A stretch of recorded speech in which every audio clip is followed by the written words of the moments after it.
Hi hello friends, welcome back to my YouTube channel. ನಾನಿವತ್ತು ಬೆಳಗ್ಗೆ ತಿಂಡಿ ಮಾಡೋದ್ರಿಂದ ಸ್ಟಾರ್ಟ್ ಮಾಡಿದ್ದೀನಿ ಲಾಗು. ವಿಡಿಯೋ ಇಷ್ಟ ಆದರೆ ಲೈಕ್ ಮಾಡಿ, ಪ್ಲೀಸ್ ನನಗೊಂದು ಸಬ್ಸ್ಕ್ರೈಬ್ ಮಾಡಿ. ನಮ್ಮ ಮನೆಯವ್ರು ಕೆಲ್ಸಕ್ಕೆ ಹೋಗಿದ್ರು, ನನಗೂ ನನ್ನ ಮಗು ಮಾತ್ರ ತಿಂಡಿ ಮಾಡ್ಕೊತಾ ಇದ್ದೀನಿ, ಇಬ್ಬರಿಗಷ್ಟೇ. ಪಲಾವ್ಗೆ ಫಸ್ಟ್ ಟೈಮು ಚಿಕನ್ ಮಸಾಲ ಹಾಕಿ ಮಾಡ್ತಿದ್ದೀನಿ. ಯಾವ ರೀತಿ ಇರುತ್ತೋ ಗೊತ್ತಿಲ್ಲ, ಟೇಸ್ಟ್ ನೋಡಿಬೇಕು ತಿಂದಾದ್ಮೇಲೆ. ಕೊತ್ತಂಬರಿ ಸೊಪ್ಪು ಮತ್ತು ಪುದೀನ, ಒಂದೆರಡು ಹಸಿಮೆಣ್ಸಿಕಾಯಿ ಸಣ್ಣದಾಗಿ ಹಚ್ಚಾಕಿ ಹಾಕಿರ್ತೀನಿ. ಟೇಸ್ಟ್ ಚೆನ್ನಾಗಿರುತ್ತೆ ಒಗ್ಗರಣೆಗೆ. ಅದಾದಮೇಲೆ ಸ್ವಲ್ಪ ಈರುಳ್ಳಿ ಹಾಕ್ಬಿಡ್ತೀನಿ. ಈರುಳ್ಳಿ ಹಾಕಿ ಫ್ರೈ ಮಾಡಿದ ಮೇಲೆ ಏನು ಪಲಾವ್ ಮಾಡೋಕ್ಕೆ ಇಲ್ಲೇನು ಸೋನಾ ಮಸಾಲೆ ಅಕ್ಕಿ ಯೂಸ್ ಮಾಡ್ತಿಲ್ಲ, ಮಾಮೂಲಿ ಸೊಸೈಟಿ ಅಕ್ಕಿನೇ ಯೂಸ್ ಮಾಡ್ತಿದ್ದೀನಿ. ಇನ್ನೇನು ಈ ಕಡೆ ತಿಂಡಿನೂ ಆಗುತ್ತೆ, ಅಷ್ಟರೊಳಗೆ ಕಸ ಹೊಡೆದ್ಬಿಡೋಣ ಅಂತಂದು ಹೇಳ್ಬಿಟ್ಟು ಕಸ ಹೊಡಿತಾ ಇದ್ದೀನಿ. ಚಿಕ್ಕ ಮಕ್ಕಳಿರೋ ಮನೆಗೆ ಎಷ್ಟು ಸಲ ಕಸ ಹೊಡೆದ್ರೂ ಕಸನೇ ಹರಡಿರುತ್ತೆ. ನೋಡಿದ್ರೆ ಇದೇನಪ್ಪ ಇವ್ರ ಮನೆ ಹಿಂಗೈತಿ, ಕಸನೇ ಹೊಡೆಯಲ್ಲೇನೋ ಅಂತ ಅಂದ್ಕೋಬೇಕು, ಆ ರೀತಿ ಮಾಡಿರ್ತಾರೆ ಮಕ್ಕಳು. ಆದ್ರೂ ಅವ್ರಿಗೆ ಹೊಡಿಯೋಕ್ಕೂ ಆಗಲ್ಲ, ಬಡಿಯೋಕ್ಕೂ ಆಗಲ್ಲ. ಮಾಡ್ದಂಗೆ ಕಸ ಮಾಡ್ದಂಗೆ ನಾನು ಕಸ ಹೊಡಿತಾನೇ ಇರಬೇಕು. ಇನ್ನೇನು ಕಸ ಹೊಡಿತಾ ಇದ್ದೀನಿ ಈಗ. ನಮ್ಮದೇ ದೊಡ್ಡದು RCC ಮನೆ ಇಲ್ಲ, ಒಂದು 7 ರೂಮು ಹಾಲು ಅದು ಇದು ಅನ್ನೋದೇನೂ ಇಲ್ಲ. ಬಾಡಿಗೆ ಮನೆ ಇರೋದ್ರಿಂದ 2 ರೂಮೇ ಇರೋದು. ಆರಾಮ್ಸೆ ಕಣ್ಣು ಮುಚ್ಕೊಂಡು ತೆಗೆದ್ರೊಳಗೆ ಕಸ ಹೊಡೆದು ಬಿಡ್ಬೋದು. ಕಸ ಹೊಡೆಯೋಕ್ಕೆ ಏನು ಬೇಜಾರೇ ಆಗಲ್ಲ. ನನ್ನ ಮಗ ಎಷ್ಟು ಅಳ್ಳಿದ್ರೂ ಕಸ ಹೊಡಿಬೋದು, ಏಕೆಂದರೆ ದೊಡ್ಡದಾಗಿ ಏನಿಲ್ವಲ್ಲ. ಹಾಗಾಗಿ ಅದೇ ಸ್ವಂತ ಮನೆ ಇರೋರು ಹೊಸ ಅಂತ ಕಟ್ಕಿಡ್ರೋರು ಅವ್ರಿಗೆ ಎಷ್ಟೊಂದು ಕೆಲಸಗಳಿರುತ್ತೆ. ಅವ್ರು ಕಸ ಹೊಡೆಯೋದೇ ಒಂದು ಗಂಟೆ ಅಂತೂ ಹಿಡಿಯುತ್ತೆ. ಆ ಸಗಣಿ ಬಾಸಕ್ಕೆ ಅದು ಇದು ಅಂತಂದು. ಬಾಡಿಗೆ ಮನೆಯವ್ರಿಗೆ ಏನೂ ಇದೇ ಇರಲ್ಲ, ಆರಾಮಾಗಿ ಇದು ಮಾಡ್ಬೋದು. ಆದರೂ ಆ ಥರ ಕೆಲಸ ಮಾಡೋಕ್ಕೂ, ಆ ಥರ ಅದೃಷ್ಟ ಸಿಗೋಕ್ಕೂ ಎಲ್ಲರಿಗೂ ಪುಣ್ಯ ಇರಬೇಕು. ಅದೆಲ್ಲ ನಮ್ಮ ಮನೆ ಬರೋದಲ್ಲಿ ಬರೆದಿಲ್ಲ ಬಿಡ್ರಿ. ಈಗಿನ ಕಾಲದಲ್ಲಂತೂ ಸ್ವಂತ ಮನೆ ಇರೋರೇ ಪುಣ್ಯವಂತರಂತ ಹೇಳ್ಬೋದು. ಏಕೆಂದರೆ ಬಾಡಿಗೆ ಕಟ್ಟಿನೇ ಸಾಕಾಗಿರುತ್ತೆ ಅರ್ಧ ಜನರಿಗೆ. ಅದೇ ಜೀವನ ಆಗಿರುತ್ತೆ ಅವರಿಗೆ. ಈಗ ಇನ್ನೊಬ್ರಿಗಂತೂ ಸ್ವಂತ ಮನೆ ಇದ್ರೂ ಅಲ್ಲಿರೋಕ್ಕೂ ಅದೃಷ್ಟ ಇರಲ್ಲ, ಆ ಥರ ಸಿಚುವೇಶನ್ ಇರುತ್ತೆ ಒಬ್ಬೊಬ್ಬರಿಗೆ. ಸ್ವಂತ ಮನೆ ಇದ್ರೂ ಸಿಟಿಯಲ್ಲಿ ಬಾಡಿಗೆ ಮನೆ ಇರೋರು ಯಾರ್ಯಾರು ಇದ್ದಾರೆ, ಎಷ್ಟು ಜನ ಇದ್ದೀರಾ, ಆ ಥರ ಫೀಲ್ ನಿಮ್ಗೆ ಯಾವತ್ತಾದರೂ ಅನಿಸಿದರೆ ದಯವಿಟ್ಟು ಕಮೆಂಟ್ ಹಾಕಿ ಒಂದು.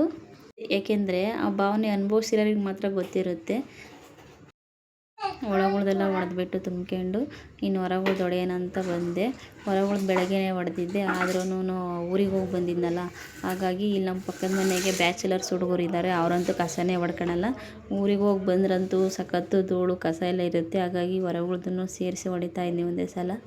ಅಕ್ಕಪಕ್ಕದಾಗೆ ಫ್ಯಾಮಿಲಿ ಇದ್ದರೆ ಏನೂ ಸಮಸ್ಯೆ ಆಗೋಲ್ಲ. ಇವರು ಬ್ಯಾಚುಲರ್ಸ್ ಇರೋದ್ರಿಂದ ಅವ್ರು ಕಸ ಹೊಡ್ಕೊಳೋದೇ ಇಲ್ಲ, ಹಾಗಾಗಿ ಜಾಸ್ತಿ ಧೂಳಿರುತ್ತೆ. ಅದನ್ನು ಸೇರಿ ಹೊಡೆದು ತುಂಬಾಕಬೇಕು. ಪಾಪ ಅವರು ನಂದು ಏನು ಪ್ರಯೋಜನ. ಒಬ್ಬೊಬ್ಬರು ಬ್ಯಾಚುಲರ್ಸು ಮಾಡ್ತಾರೆ ಕೆಲಸನ, ಒಬ್ಬೊಬ್ರಿಗೆ ಮಾಡಿ ಅಭ್ಯಾಸ ಇರಲ್ಲ. ಅಂಥವ್ರು ಇರ್ತಾರೆ, ಏನೂ ಮಾಡೋಕ್ಕಾಗಲ್ಲ. ಎಲ್ಲ ಅಡ್ಜಸ್ಟ್ ಮಾಡ್ಕೊಂಡು ಹೋಗ್ಬೇಕು ಬಾಡಿಗೆ ಮನೆ ಅಂದಮೇಲೆ. ಇನ್ನೇನು ಹೊರಗಳ್ದೆಲ್ಲ ತುಂಬ ಹಾಕ್ತಿದ್ದೀನಿ. ಇಲ್ಲಿ ನೋಡ್ರಿ, ಇವರು ಒಳಗೆ ಬಂದು ಯಾವ ರೀತಿ ಗೇಮ್ ಆಡ್ತಿದ್ದಾರೆ. ಗೇಮ್ ಅನ್ನೋದಕ್ಕಿಂತ ಮ್ಯಾಜಿಕ್ ಅಂತಲೇ ಕರೆಯೋದು ಅವರು.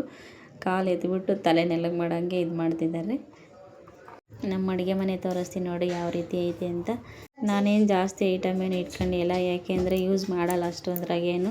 ಇರೋರಿಬ್ರಿಗೆ ಇನ್ನೇನು ಯೂಸ್ ಆಗುತ್ತೆ, ಅದಕ್ಕೆ ಜಾಸ್ತಿ ಏನು ತೊಗೊಂಡೂ ಇಲ್ಲ, ನಾನು ಇಟ್ಕೊಂಡೂ ಇಲ್ಲ. ಈಗ ಧೂಳೆಲ್ಲ ಆಗ್ತಾವೆ ಅಂತ ಅಲ್ಲಿ ಕವರ್ಗೆ ಹಾಕಿ ಕಟ್ಟಿಕ್ಕಿದ್ದೀನಿ ಸ್ವಲ್ಪ. ಅಷ್ಟು ಬಿಟ್ಟರೆ ನಮ್ಮ ಮನೆಗೆ ಇನ್ನೇನು ಜಾಸ್ತಿ ಐಟಮ್ ಇಲ್ಲ. ಇಲ್ಲೊಂದು ಬೀರು ಐತೆ ಅಷ್ಟೇ, ಅದು ಬಿಟ್ಟರೆ ಇಲ್ಲೊಂದು ವಾಷಿಂಗ್ ಮಿಷಿನು ಅಷ್ಟೇ ನೋಡ್ರಿ. ಇದು ಬಂದು ವಾಶ್ರೂಮು. ಇನ್ನೇನು ಪಲಾವ್ ರೆಡಿಯಾಗಿತ್ತು, ಮುಖ ತೊಳ್ಕೊಂಡು ತಿನ್ನೋಣ ಬನ್ನಿ.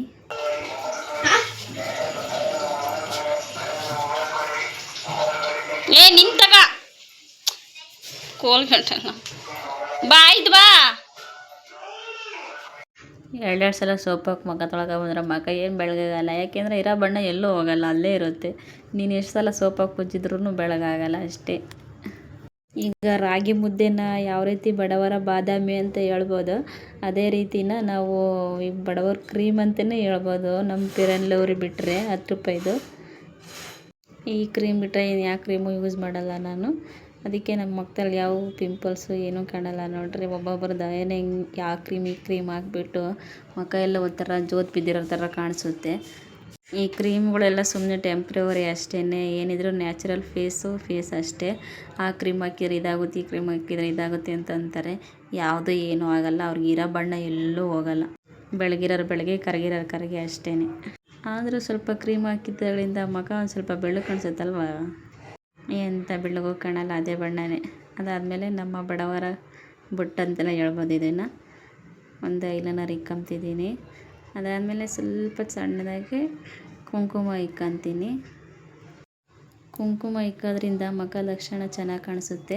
ಅದರ ಅಲಂಕಾರನೇ ಬೇರೆ ಕಾಣಿಸುತ್ತೆ. ಬರೀ ಐಲೈನರ್ ಇಟ್ಟು ನೋಡ್ರಿ ನೀವು ಅಷ್ಟು ಲುಕ್ಕಾಗಿ ಕಾಣಲ್ಲ. ಕುಂಕುಮ ಇಟ್ಟು ನೋಡ್ರಿ ಎಷ್ಟು ಚೆನ್ನಾಗಿ ಕಾಣಿಸುತ್ತೆ ಅಂತ.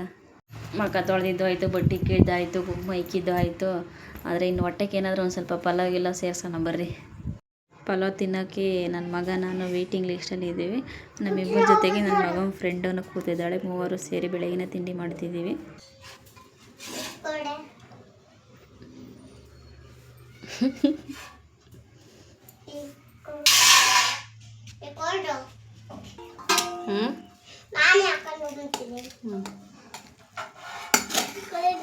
ಇಲ್ಲಿ ದೋಸೆ, ಇಲ್ಲಿ ಸಾಂಬಾರು, ಇಲ್ಲಿ ಚಟ್ನಿ ಅಲ್ಲ.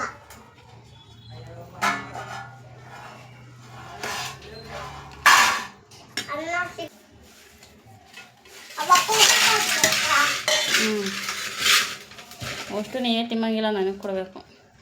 ಮಧ್ಯಾಹ್ನಕ್ಕೆ ಅವಕ್ಕೂಗ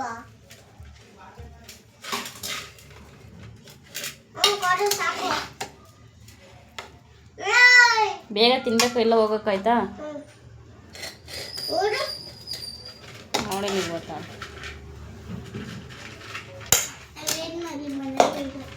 ತಗ ಸರ್.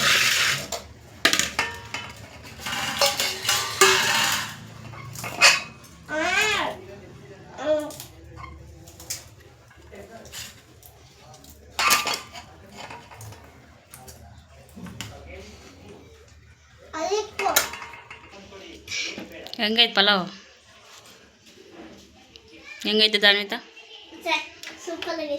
ಸೂಪರ್ ಆಗೈತೆ.